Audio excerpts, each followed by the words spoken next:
workability. In many ways, he marched to the beat of a different drummer. With teammates Keith Wilkes, Greg Lee, Larry Farmer, and Tommy Curtis, the Walton gang was invincible, going 2.5 years and 88 consecutive games without losing.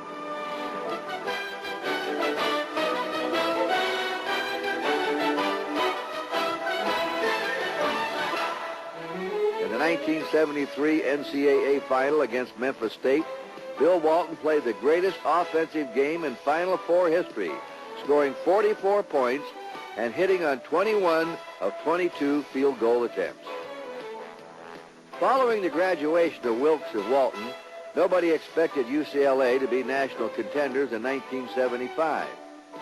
Yet, behind the leadership of David Myers and the talents of Richard Washington and Marcus Johnson, the Bruins made their 9th consecutive Final Four appearance. Before the Final Four began, John Wooden announced he would be retiring at the end of the tournament, regardless of the outcome. In order for UCLA to give their great coach one last championship, they first had to get by a tough Denny Crum-coached Louisville team. With seconds remaining in overtime, the Bruins trailed by 1. Carter against Murphy to Spillane with 8 seconds. Around to the right to Marcus. Richard Washington shoots from 8. He scores! 4 seconds, 3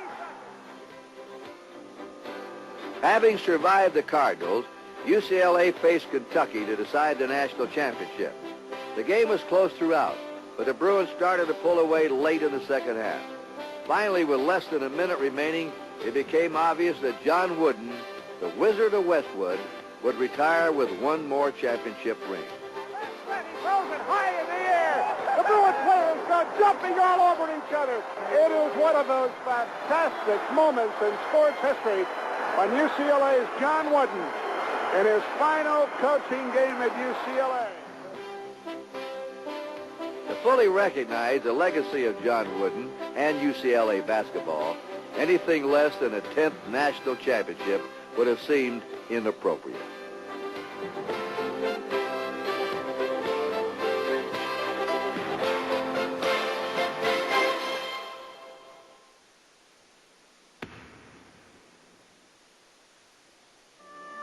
When reviewing the basketball career of Ray Meyer, it's important to mention he did not invent the sport. It only seems as if he's been around as long as the game. As a player at Notre Dame in the late 1930s to becoming head coach at DePaul in 1942, his association with basketball has spanned 6 decades. In all, 4 coaches, Adolph Rupp, Frog Allen, Henry Iba, and Ed Diddle, have more victories than the coach who recorded 724. In his 42 years as head coach, Ray Meyer had 37 winning seasons. He produced 20 teams that earned postseason tournament bids, including 13 trips to the NCAA tournament and 7 trips to the NIT. One of his most memorable seasons occurred in 1979 when his Blue Demons made an all-out drive to reach the Final Four. Standing in the way were the UCLA Bruins. Brigham Young had their dancing girls on the floor going through their routines, and UCLA players came out on the floor a little early, and they started to play the UCLA Victory March, and they ruined the dancing routine. So the people in Brigham Young, they didn't like it. They were upset. But when we came out, they cheered for us like we were men. They adopted us. After the ball game, we came back to Chicago. We had the following week to play in the Final Four.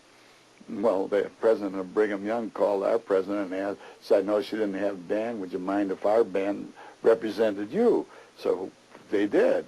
And we sent them little T-shirts and hats, and Brigham Young band represented DePaul in Salt Lake City.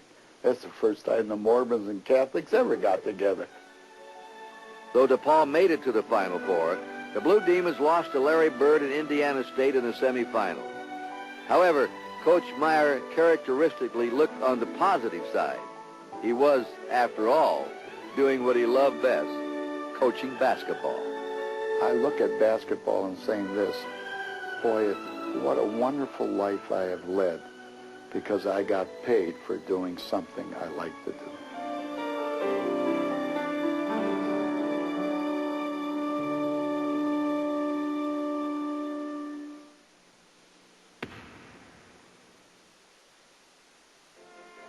year was 1955.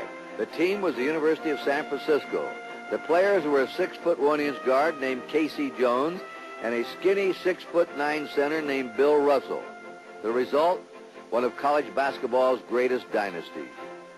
Under the watchful eye of Coach Phil Woolpert, the Dons launched college basketball into a new age.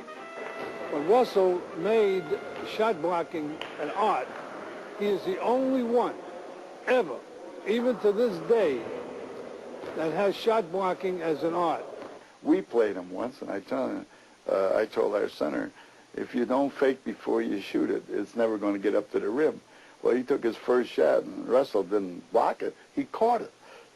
And then he watched one of our players. He looked like a little ant. He let him go around underneath the basket, let him go up, and then he took the ball.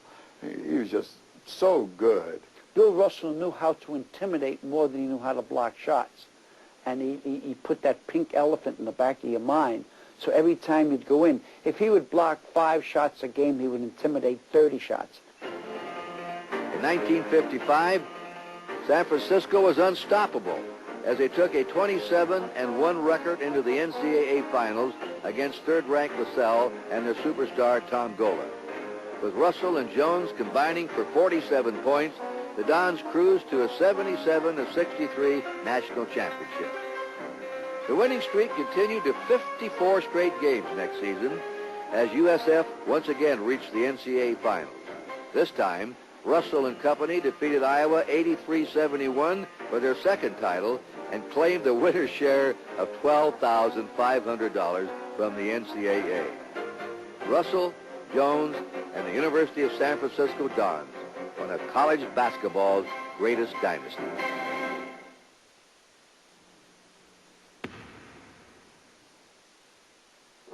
Beginning in 1931 and lasting for more than 4 decades, one man, Adolph the Baron Rupp, ruled the sidelines of Lexington, Kentucky.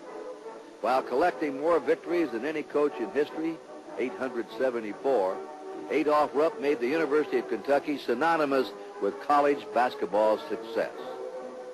In basketball-crazed Kentucky during the 30s and 40s, everyone followed Coach Rupp and the Wildcats on the radio. My brother and I used to sit at home and listen to the Kentucky games on radio when we were little kids. And we would play along with the Cats with a coffee can and a wadded up piece of paper and shoot back and forth into each other's can as the game progressed. Rupp's Wildcats were a disciplined, fast-breaking outfit that received plenty of national attention.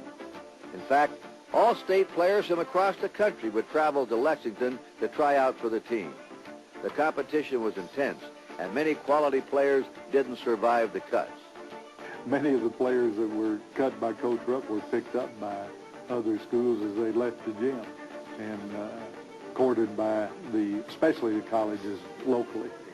But I remember many good players that did not receive scholarships that tried out here, and one in particular was Frank Selby. And Frank went to Furman and became the nation's leading scorer. From such a deep talent pool, Rupp put together college basketball's first superstar team in 1948.